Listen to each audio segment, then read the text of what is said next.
Okay, and so I'm just muting everybody, and feel free to unmute with a question or comment. And so it's good to see everybody today. Happy birthday to Al. And so we'll continue with the book of Samuel.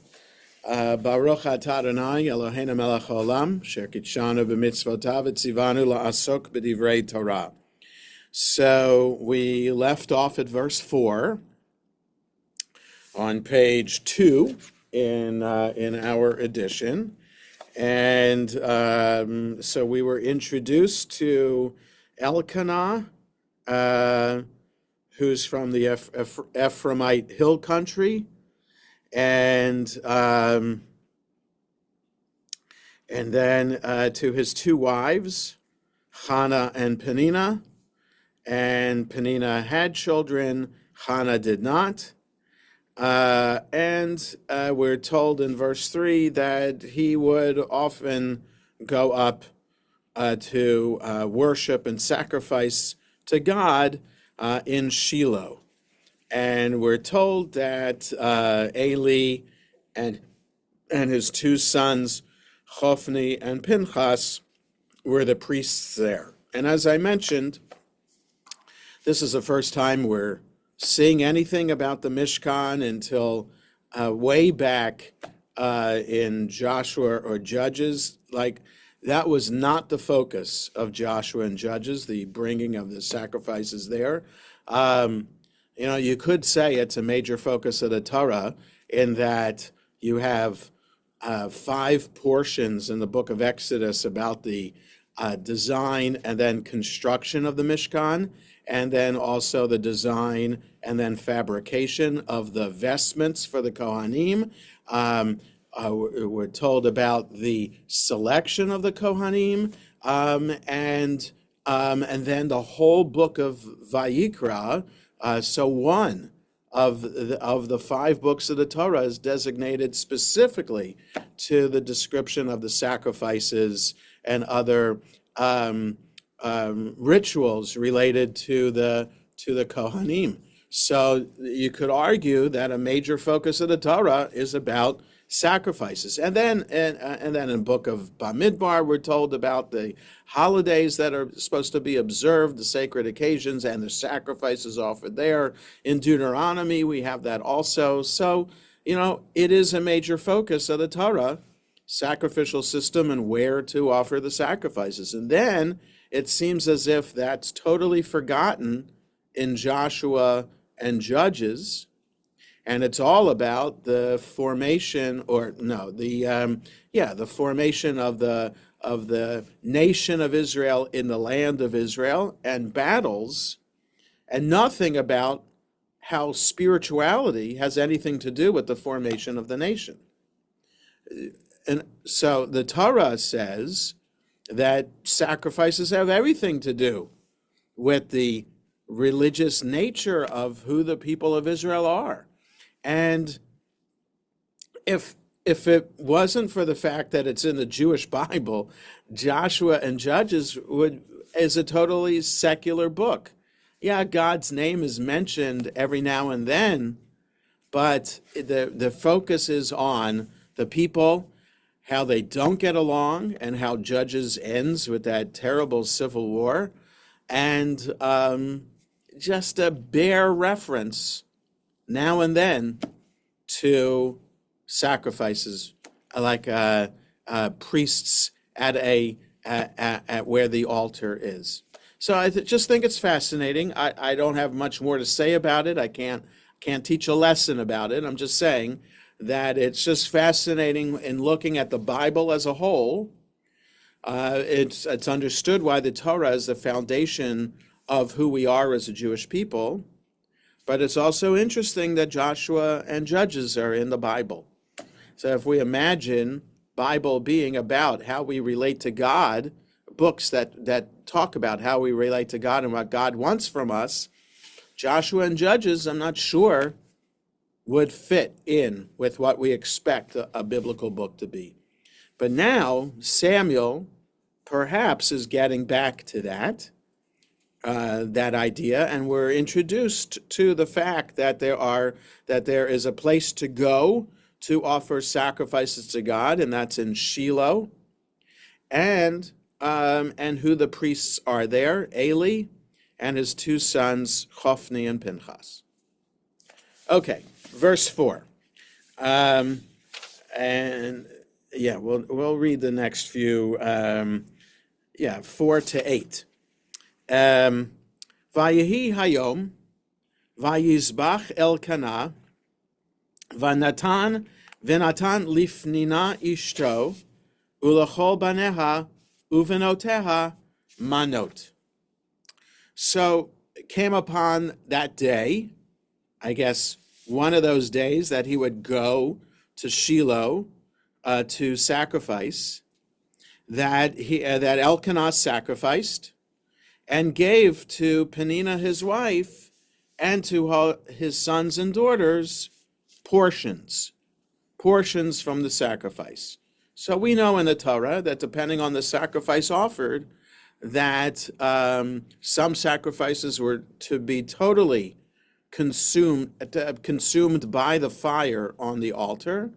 Some were able to be consumed by the Kohanim and their families, and some maybe could be consumed by the people offering the sacrifice. 5. Ulachana yitain mana achat apayim, ki et chana ahev, va'adonai sagar rachma. And to Chana, so he gave portions to Peninnah and his sons and daughters. To Chana, he gave a double portion because he loved Chana, or because it was Chana who he loved. Okay? And God closed her womb. So, did Elkanah think that God closed her womb? Or is this the narrator telling us that God closed her womb? Just interesting to think, is this comment, this parenthetical narrator's comment, God closed her womb, is that something that Elkanah thought and would say something about Elkanah's relationship to God and understanding of God? Is that perhaps why he's bringing sacrifices, or perhaps giving Chana a double portion, that perhaps that might serve as a prayer to God, to beseech God to open her womb? Don't know. But we do know that now this story is fitting into the kind of story that we have in the Torah and elsewhere in the Bible, of the man with two wives, or the man with one wife, who he loves and is barren, and what to do with the barren woman. So this is the barren woman story, and in this case, it's the barren woman who is one of two wives. Okay. 6. Vechi asata tsarata gam kaas ba'avur hare'ima ki sagar Adonai ba'ad rachma. And her co-wife angered her. Well, it says here, vexed her sore. Made her co-wife made her angry because so the Hebrew is unusual. First of all, we know that her co-wife is Peninnah. So why doesn't it say Peninnah made her angry? It says her co-wife made her angry. So just interesting. So her co-wife angered her and made her very angry. So v'chiasata tsarata gam kaas. So her co-wife made her very angry or vexed her a lot. Ba'avur hare'ima. So the English here, let me just look at alter to see. Her rival would torment her sorely so as to provoke her because God had closed her womb. So it's, so it's just, I'm sorry, I'm just kind of stumbling over the Hebrew because it's just a couple of words here and the formation here that is just unusual for me. So that's why I had to rely on the English. And so, Rabbi, yes, go ahead, Al. is the word sarata, is that like the same word as source? Yes, it is. Okay. But it's so it just is interesting that Sarah could be trouble, but it's also co-wife.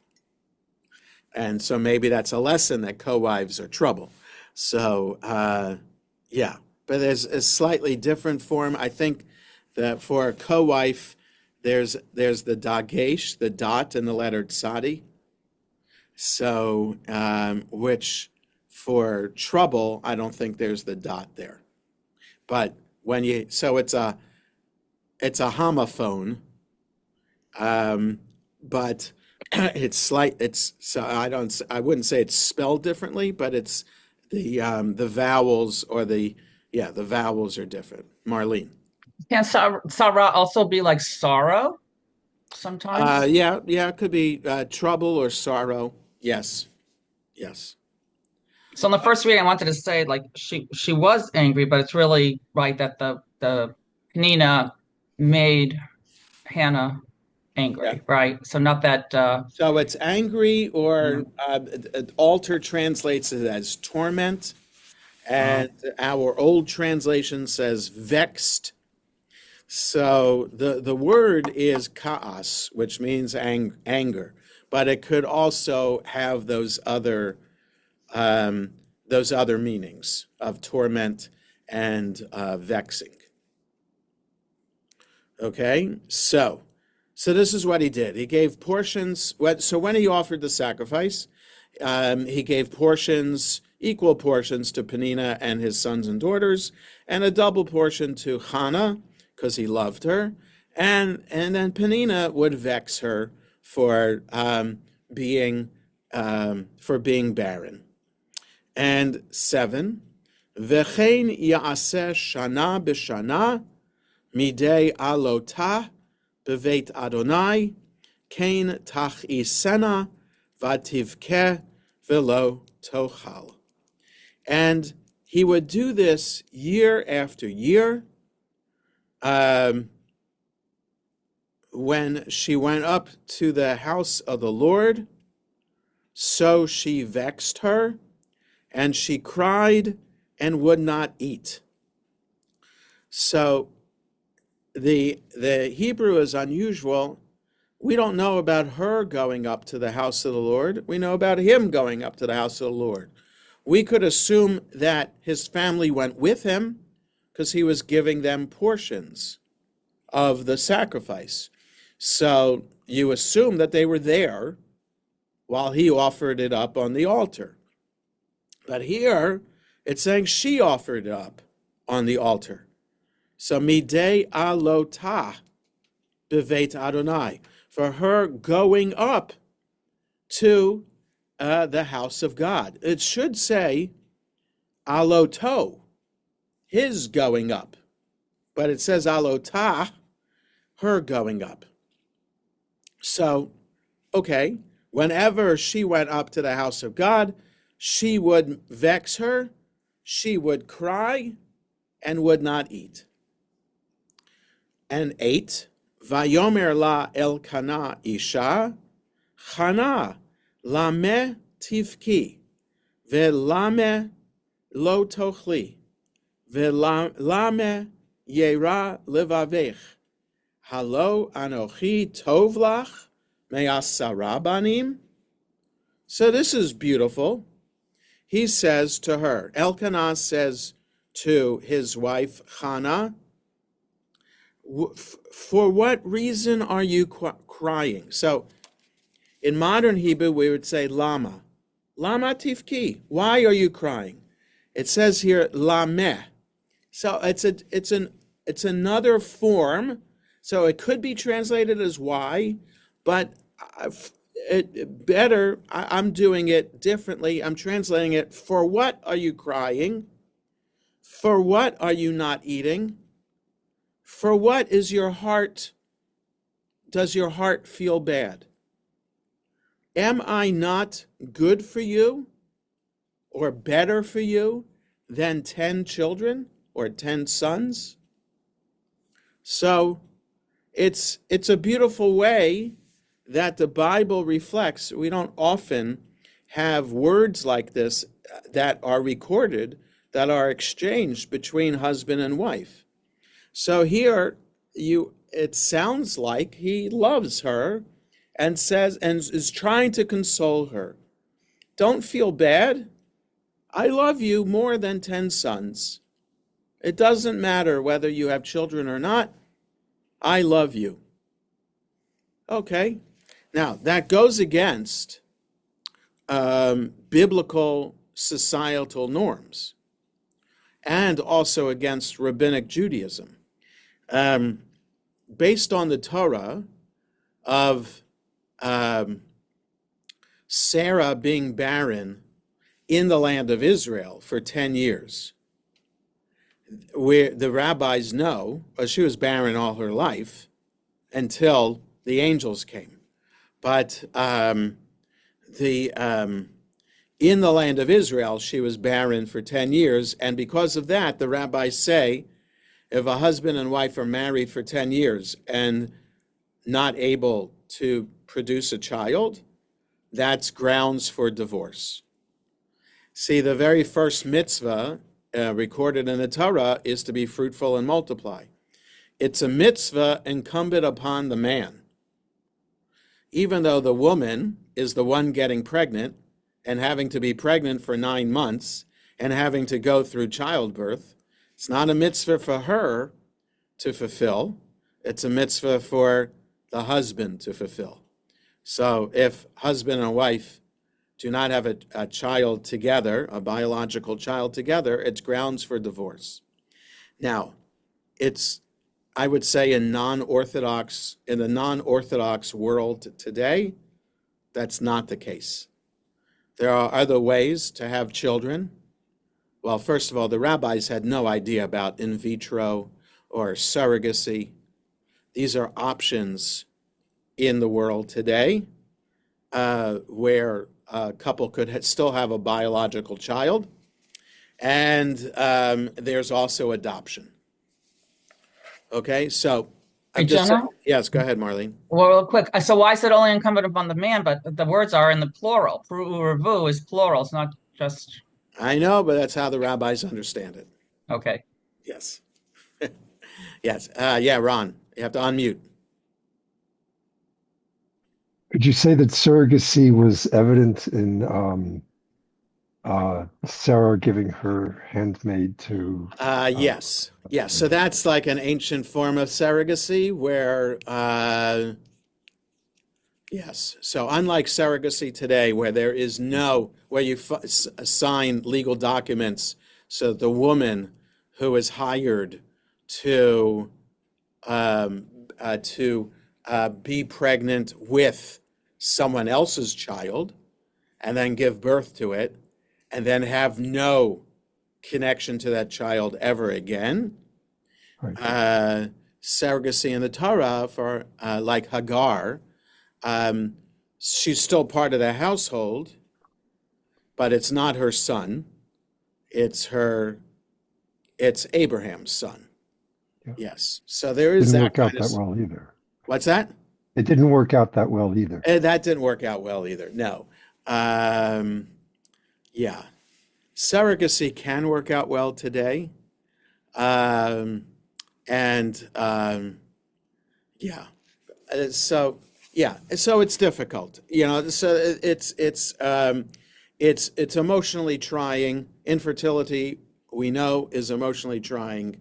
And here is Elkanah in ancient times when psychology was not imagined and wasn't talked about. And there's no idea of talking about people's feelings. Like, at least there's no record of it in the Torah or in the Bible, hardly ever. There's only like little bits and pieces of it. Like, we know Avimelech looked out his window and saw Isaac and Rebekah being loving with one another. That's an unusual statement. We don't have that about husbands and wives. So this is unusual here, that Elkanah loves Hannah and is expressing that the Bible is allowing to record Elkanah's feelings of love, expressions of love toward Hannah. So it just very, very unusual. Okay, so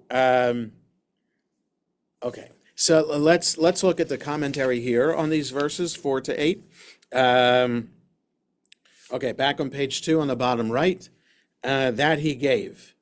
Better he used to give. The whole passage from these words to so she vexed her in verse 7 is to be considered as if in parenthesis. The tenses express repeated action, and the passage describes Peninnah's habitual scornful treatment of Hannah. The narrative of this particular occasion, which begins in the first half of verse 4, is resumed in the second half of verse 7. Therefore she wept and would not eat. So in other words, understand that the giving of the portions, this would happen all the time. And now this time, she is crying, and Elkanah is speaking to her.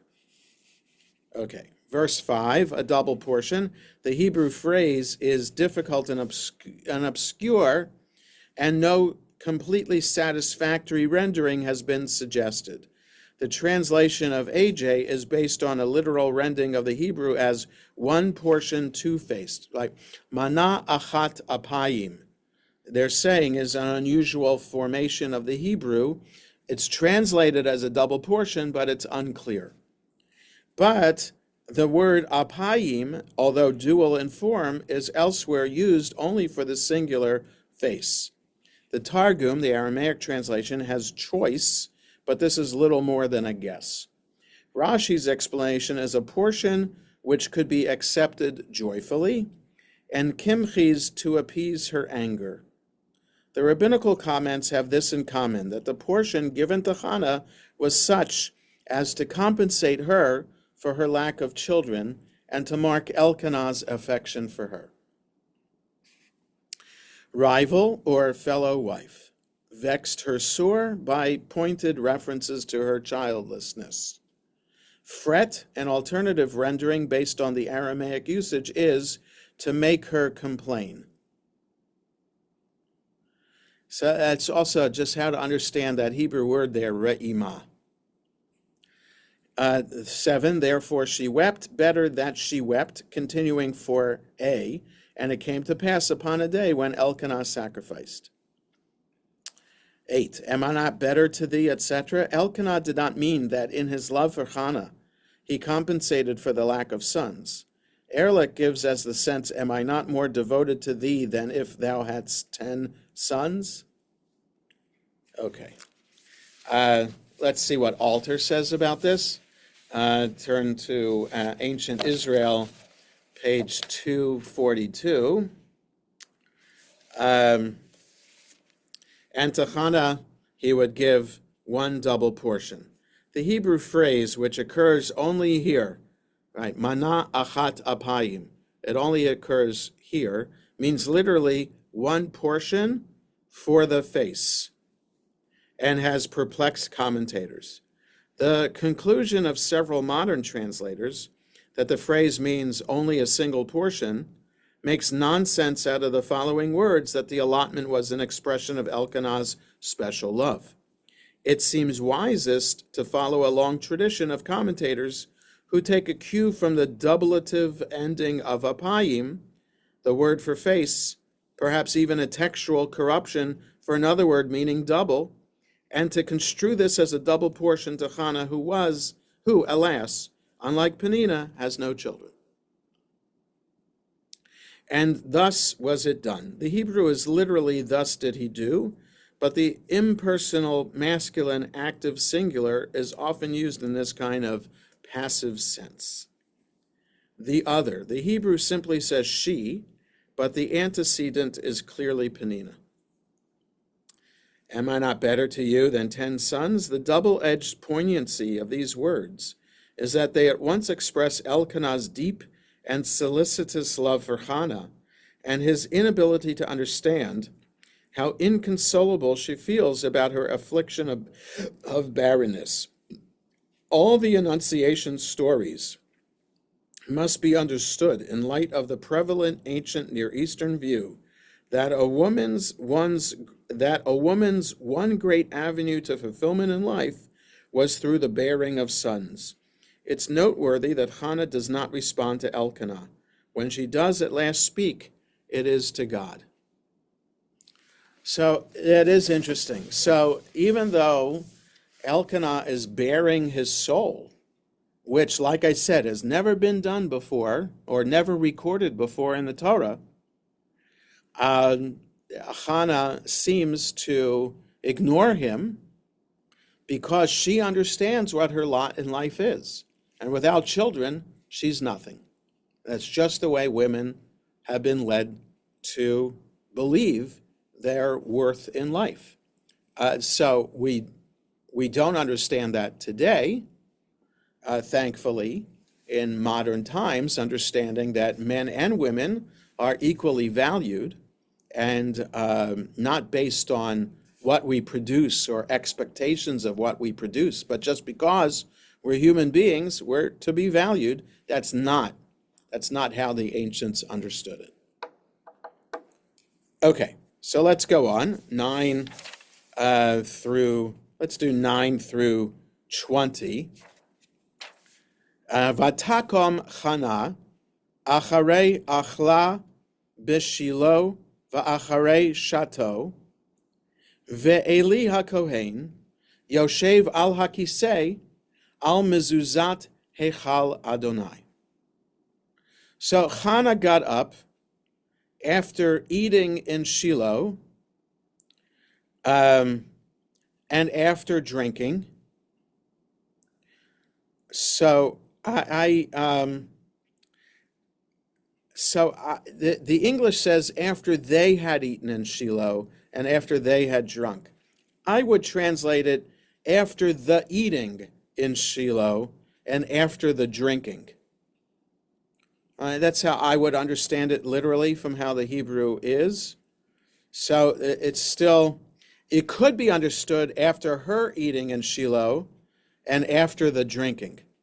So her eating would not make sense because it tells us in verse 8 that she didn't eat. So after the eating in Shiloh and after the drinking. So everybody else was eating and drinking, she was not. And Eli the Kohen was sitting on a chair, on the doorpost of the temple of God, or the sanctuary of God. Okay? At Vehi Marat Nafesh, Vatitpalel al Adonai, Uvacho Tivke. And her soul was bitter. But you see, it translates it as soul. The Bible knows nefesh to be body, not soul.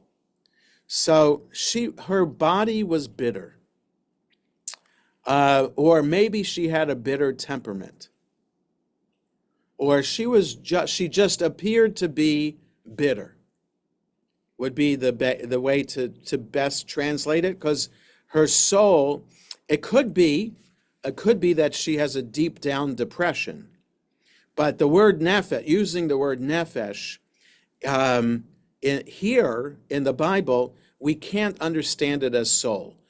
it's only in rabbinic times that the word nephesh came to mean soul.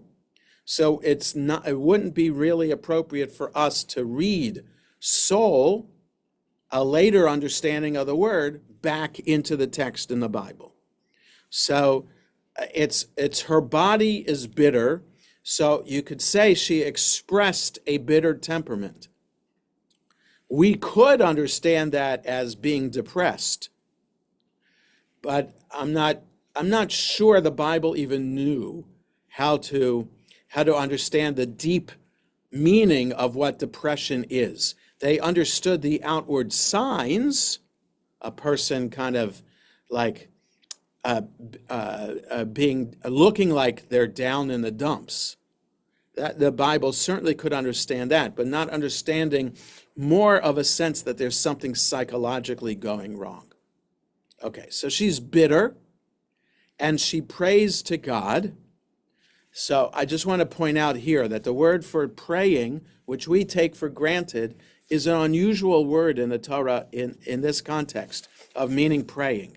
Because there's another word, ayin taf resh, which is used by Rebecca and Isaac in praying to God for her to be pregnant. It's also used by Pharaoh praying to God, and also for Moses praying to God in the 10 plagues. So praying, as we understand it, is the root ayin taf resh. But lehit palel, as we understand it in modern Hebrew, or rabbinic Hebrew too, and the word tefillah, prayer, comes from the same root. That's just, it's not as usual in the Bible, in this part of the Bible, in the early part of the Bible, the Torah and here, as the other word is. Okay?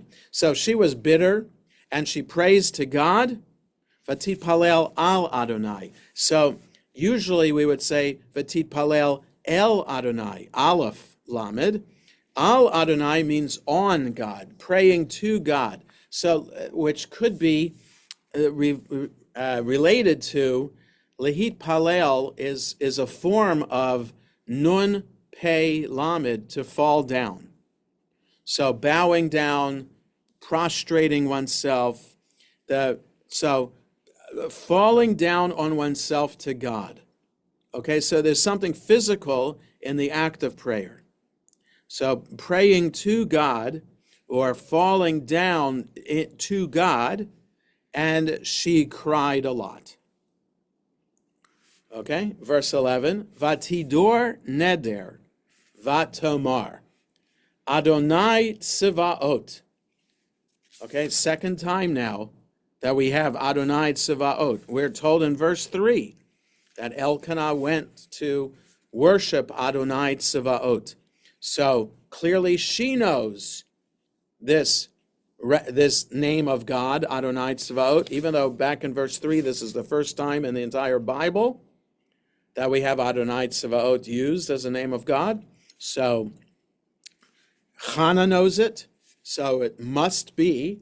That's how people understood God's name at that time. Vatidor neder vatomar Adonai Tsevaot imra'o tir'eh ba'alni amatecha uzechartani velo tishkach et amatecha venatata la'amatcha zera anashim unetativ la'Adonai kol yemei chayav umora lo ya'aleh al rosho. So she makes a vow and says, Adonai Tsevaot, if you were to see the trouble, the suffering, if you were to see the suffering of your maidservant, okay, so a man would say, Avdecha, your servant, referring to oneself, like Avadim Hayinu, we were slaves in Egypt, but Eved is a male slave, and Ama, Aleph, Mem, He, is a female slave.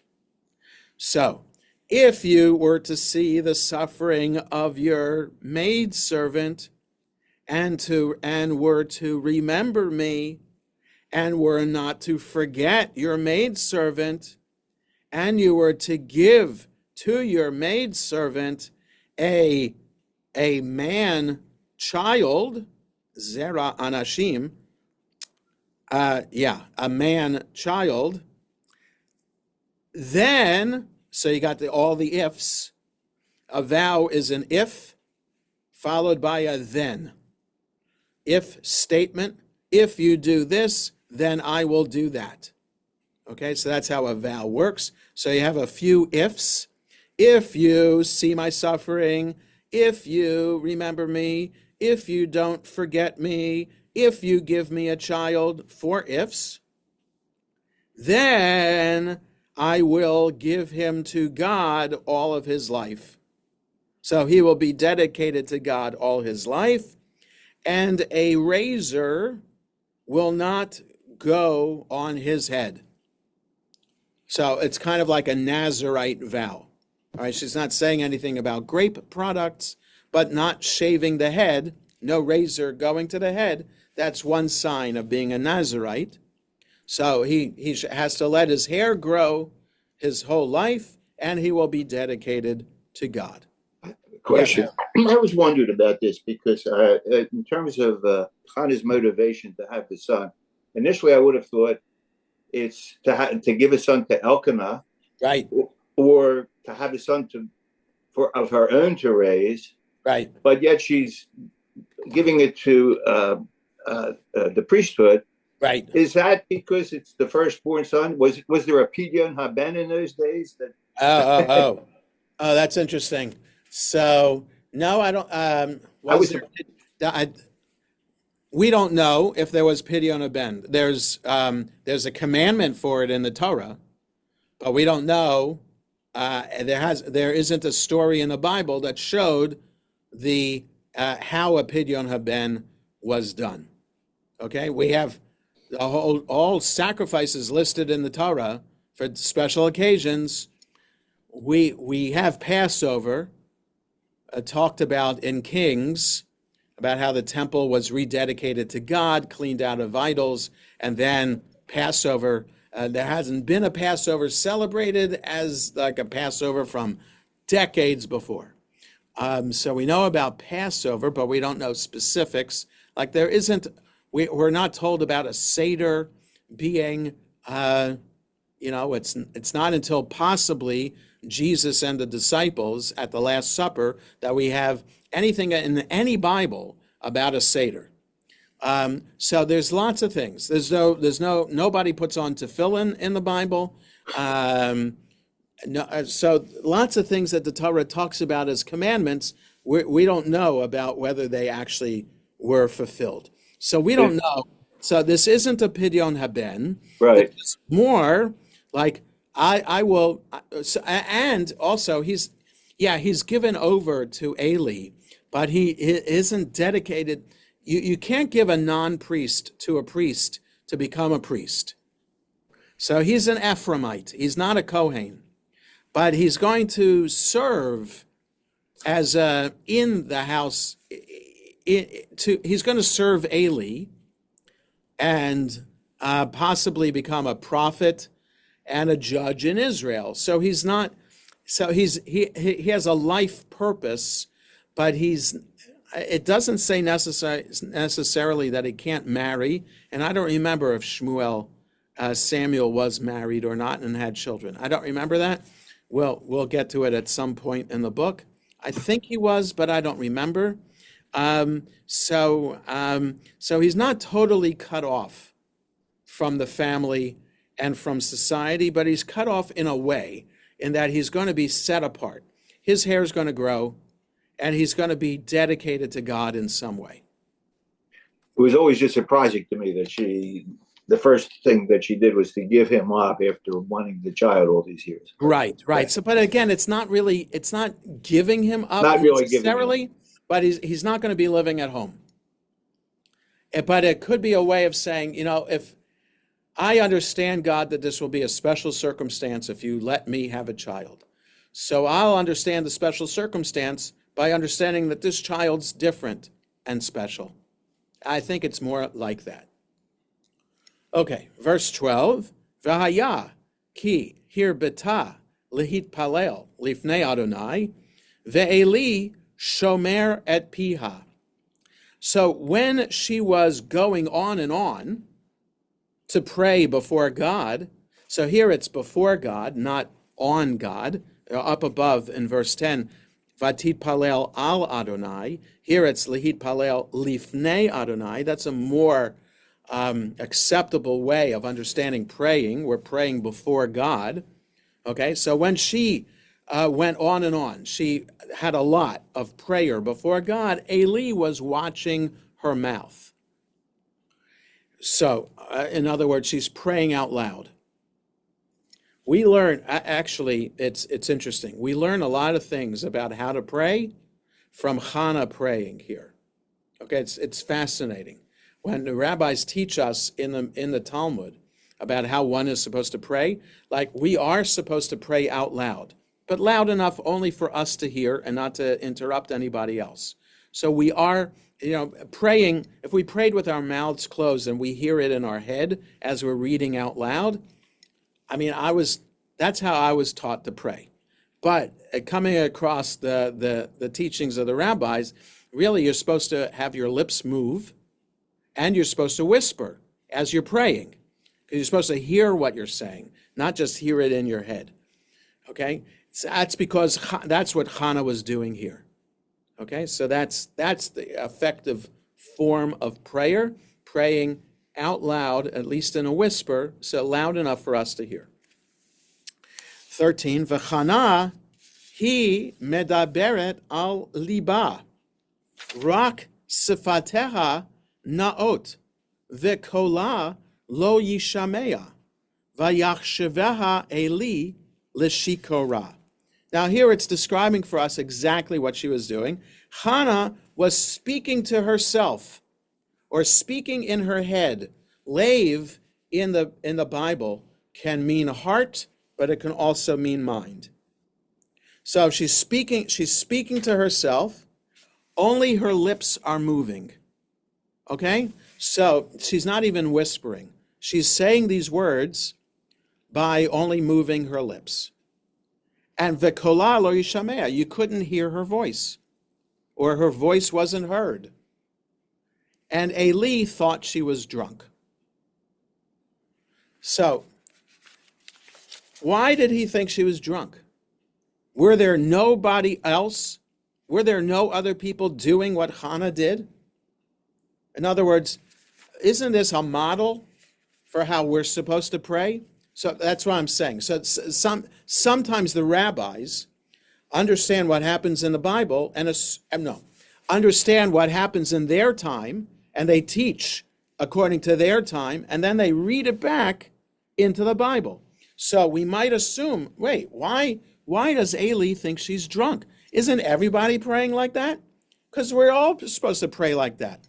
But so understood here, what was happening is unusual. How did Hannah get the idea to do this? When somebody does something for the first time that nobody else ever does, you wonder how that person came upon that idea. And then if it's a brilliant idea, how come I didn't think of it? It makes total sense. All right, so you might think like an artist drawing something in a particular way. I don't know, Van Gogh's Starry Nights. Did any artist draw like that before? So where did Van Gogh get that idea to draw Starry Nights the way he drew it? Or I don't know, the little bit of art that I know. Wasn't there some guy, Monet or Manet, one of those, who would draw by making dots with the paintbrush?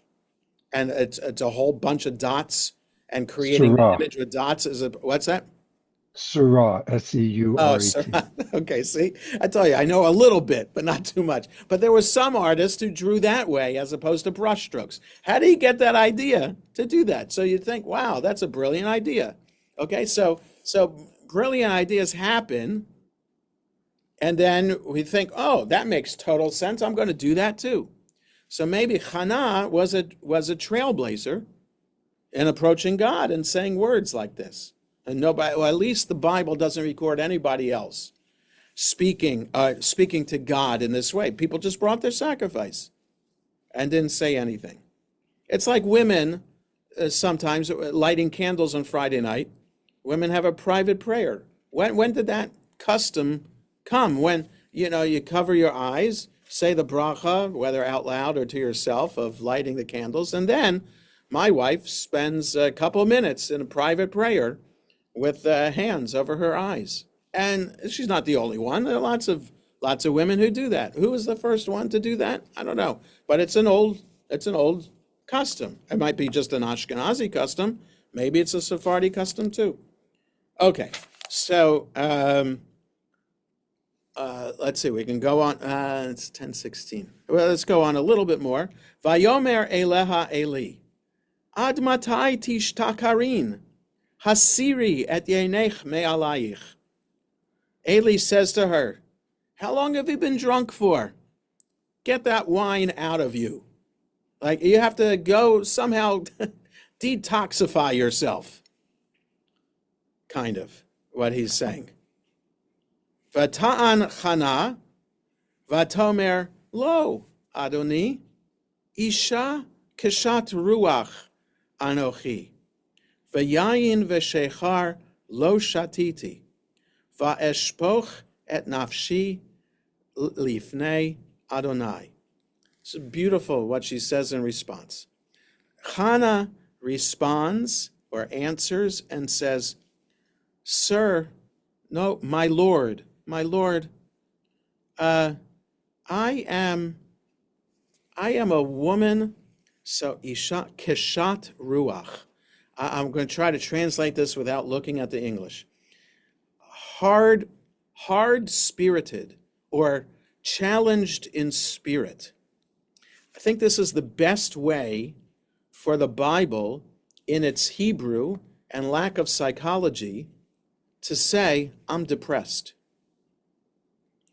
So I think that's, so sorrowful spirit is how the English translates it here, kind of reflecting this idea of depression. How does Alter translate it in 15? It says, a bleak-spirited woman am I. So kasheh, see, the problem is kasheh means hard or difficult. So bleak, I don't know if kasheh could be bleak, but kasheh ruach in this context could mean depressed. No, my Lord, I am a depressed woman. Wine and hard liquor I have not drunk. I've been spilling out my soul, my body before God. So she uses the eshpoch, I pour out, right, to relate to the yayin and shechar, to the liquid wine and the hard alcohol. So I haven't been pouring wine and drink into my body. I have been pouring out my body to God. Okay, so that's what she's saying here. Okay, beautiful. And then she goes on, Al titain et amatcha lifnei bat blia'al, ki merov sichi v'chaasi dibarti adhena. Don't give over your maidservant, me, to being wayward, to don't consider me a wayward woman, because out of my trouble and my complaint, I have been speaking to God. I've been speaking to this point. And so what does Eli say? So here, this is this woman being so honest and upright and bearing her soul to Eli. What does Eli say? Vaya'an Eli, vayomer lechi l'shalom, ve'elohei Yisrael yitain et shelatech asher sha'alt me'imo. Eli responds and says, go in peace.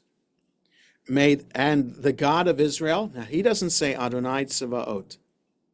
He says the God of Israel. May the God of Israel answer your question, your request that you have requested of him. Okay, let's look at the commentary up until this point. So it's where did we leave off with the commentary? Verse 9. Okay, so back on page 3. Eli the priest. Eli belonged to the house of Itamar, Aaron's fourth son, based on 1 Chronicles and also 1 Kings. The last high priest mentioned before him was Pinchas, the son of Eleazar, in Judges 20. But we are not told why or how the succession passed from the house of Eleazar into that of Itamar. The office returned to the line of Eleazar when Solomon deposed Aviatar and appointed Sadok in his place, thereby fulfilling the doom pronounced on Eli's house. Eli acted as judge as well as priest. Okay, so there's at some point in this book we'll read about the doom foretold about the line of Eli for the high priest, and that he's not going to, the high priesthood is not going to stay in his line. His seat by the doorpost, as in the case of the city, so in the sanctuary, the seat of the judge was in the most prominent and accessible of all positions, namely the gateway. The temple, Heichal, see Psalm 27, where the sanctuary is described as a temple in verse 4 and as a tabernacle in verse 6. Lord of hosts, the Talmud points out that this is the first use of the title in prayer and remarks that Hannah wished to suggest, Lord of the universe, all these hosts thou hast created in the world, is it hard for you to grant me 1 son? Remember me and not forget. A barren woman felt herself forgotten of God, the bestower of children. Man-child, literally male seed, I will give him as a Levite. Samuel would in any event have been consecrated to the service of the sanctuary. Now, how do we know he's a Levi? It doesn't say that. Yeah, we're told he's an Ephraimite. How do we know he's a Levi? So I'm not sure where the tradition is that he was a Levi. But Hannah's vow makes Samuel's consecration both lifelong and continuous, whereas the other Levites served only from age 25 to 50 and in turns of duty. Like not all the time, they had rotations. No razor, the Nazirite vow. But again, it's not about, the wine is not listed here, but just the razor. 13, a rabbi remarked, how many important rules can be deduced from Hannah's prayer? That she spoke from her heart teaches that prayer requires devotion. That her lips move tells us that it is necessary to articulate the words of prayer with one's lips. That her voice could not be heard gives us the rule that it is forbidden to raise one's voice loudly in prayer. Right? So that's what I alluded to before about the Talmud. This is Brachot, page 31a, saying how the rabbis learn lessons about how to pray from Hannah. Wicked woman, literally a daughter of Belial, traditionally explained as a compound of Beli, without, and Yaal, worth. Grant thy petition. Jewish commentators offer the alternative rendering, will grant. That is, Eli gives Hannah a prophetic assurance that her prayer will be answered. And let's look at altar on these verses. On page 243, I will give him to the Lord. Hannah's prayer exhibits a directness of style without ornament or conventional liturgical phrasing, and an almost naive simplicity. If you give him to me, I will give him to you. This canceling out of the two givings is reconciled by the introduction of another verb. At the end of the story, Hannah lends to God the child he has given her. No razor shall touch his head, an expression of her dedication of the prayed-for child. Hannah vows that he will be a Nazirite, like Samson, a person specially dedicated to God, who took a vow of abstinence from certain activities. The literal meaning of the Hebrew is no razor will go up on his head. The Nazirites also refrain from wine, which throws an ironic backlight on Eli's subsequent accusation Hannah's drunk. A few biblical texts link Nazarite and prophet. How long will you go on drunk? The central Annunciation motif of the type scene is purposely distorted. Since Hannah receives no direct response from God, she prays rather than inquires of an oracle. Eli the priest should be playing the role of man of God or divine intermediary. But at first, he gets it all wrong, mistaking her silent prayer for drunken mumbling and denouncing her in a poetic line marked by semantic and rhythmic parallelism of quasi-prophetic verse. When in verse 17 he accepts her protestation of innocent suffering, he piously prays or predicts, the Hebrew verb could be construed either way, that her petition will be granted, but he doesn't have a clue about the content of the petition. The uncomprehending Eli is thus virtually a parody of the enunciating figure of the conventional type scene, an apt introduction to a story in which the claim to authority of the house of Eli will be rejected, and ultimately sacerdotal guidance will be displaced by prophetic guidance in the person of Samuel, who begins as a temple acolyte, but then exercises a very different kind of leadership. So Alter's just pointing out literarily how the text is pointing out Eli's bumbling nature as reason why he's not going to be, the line will not continue through him. And it's also the point that Eli doesn't know what Hannah was praying for. I hadn't realized right. that. There's that too, right? Yeah. Yes. One more on 244, bleak-spirited. The Hebrew, which occurs only here as a collocation, is literally hard-spirited. Okay, so we'll stop here for today. Hope everybody has a good rest of the day. Happy birthday, Al, and enjoy your day. And see you all next Friday. I'm keeping the link on because somebody else is coming in for a meeting. So take care. Okay. Okay. Thank you, Jonah. Thank you. Shabbat shalom to everybody. Shabbat shalom.